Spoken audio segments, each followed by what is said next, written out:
Today we are going to make chicken risotto with homemade stock. You're going to start off by portioning your chicken. So you're going to take off your leg and your thigh first. So you're cutting the skin in between the thigh and the carcass of the chicken, and then you are going to push through the thigh bone at the joint so that it dislocates it from the body of the chicken. You are then, once you've then removed the chicken leg, you are going to find the line of fat. So there's a white line in between the thigh and the leg, the drumstick, and you are going to put your knife going through that bit, and then that will expose the joint, and your knife should just slip in between the end of the joint for each of the leg and the thigh. So you've got two separate pieces. You're then going to repeat the same on the other side.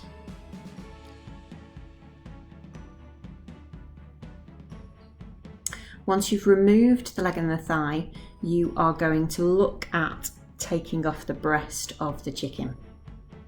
So you're looking at going down the backbone. So there's the breastbone. So there's the white line of fat which identifies where that breastbone is, and then you're just going to use the point of your knife and you're going to kind of scrape away. So cut down and scrape away the breast meat from the rib cage, so that you come out and you're taking it down so that it then comes to the wing, which you can then go around the joint of the wing to remove that from the carcass.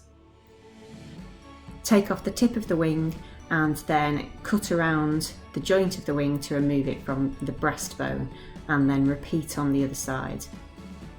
Or you can do it where you take off the wing first and then remove the chicken breast from the carcass.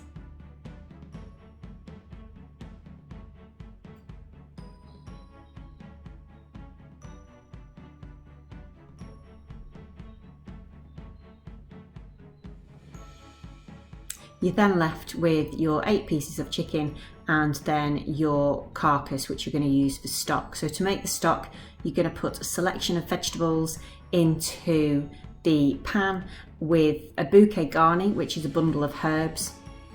So I've just got some thyme and a bay leaf and some chives, and they're just wrapping them together, and a couple of peppercorns as well, and that's just going to flavour the stock.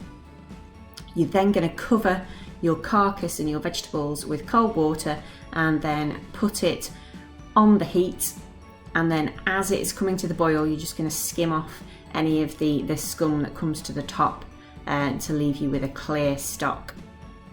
And then you need it to simmer away for at least 20 minutes to develop that flavour.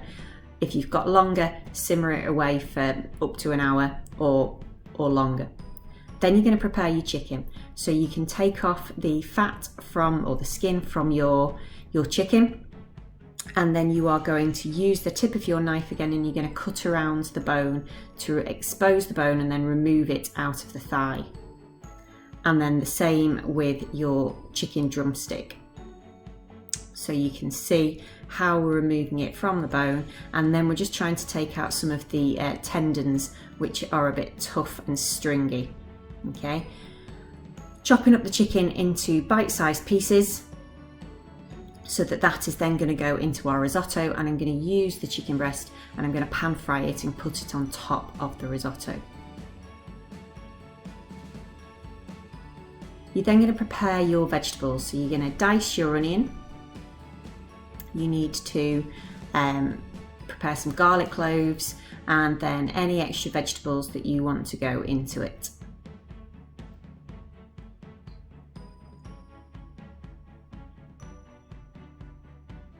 So you're just crushing your onion, crushing your garlic, and then chopping it finely so that it's in small bits.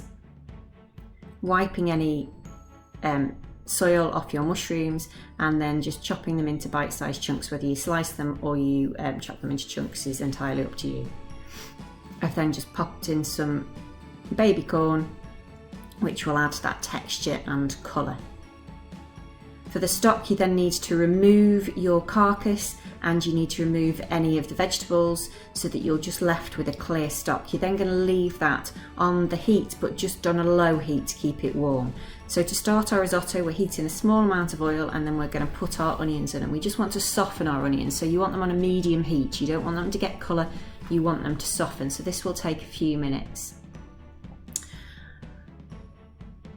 Once they've softened, add in your garlic for about 30 seconds and then add in your chicken meat, so your thigh and your leg meat. And you're just gonna brown that. Well, you're just gonna seal it so that it goes white, and then it is gonna retain its flavour and its texture.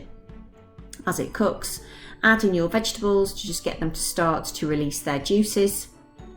And then we're adding in arborio rice, which is our risotto rice, and you're just coating it with a layer of fat from the oil.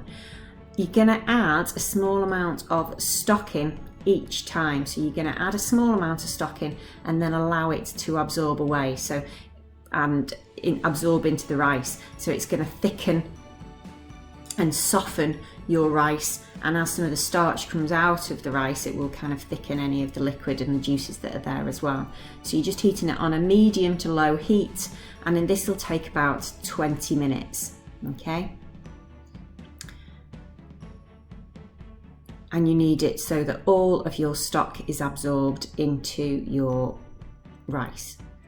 Whilst your risotto is cooking, you're going to cook your chicken. So I'm just going to heat a small amount of oil in a frying pan, and this is pan frying your chicken breast, and you're putting it skin side down, and that's going to give you a nice crispy skin. So that needs to be on that side for about 8 to 10 minutes, and then you turn it over so it cooks on the other side.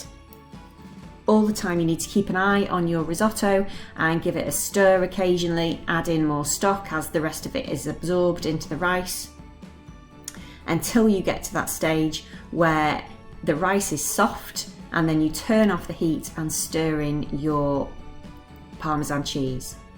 To check your chicken is cooked in the centre, if you've got a temperature probe, the temperature probe should be inserted into the centre, and then it should achieve 75 degrees C, so it should reach 75 degrees C in the centre. If you've not got a temperature probe, you need to check the centre of your chicken is white and there is no longer any pink left in it.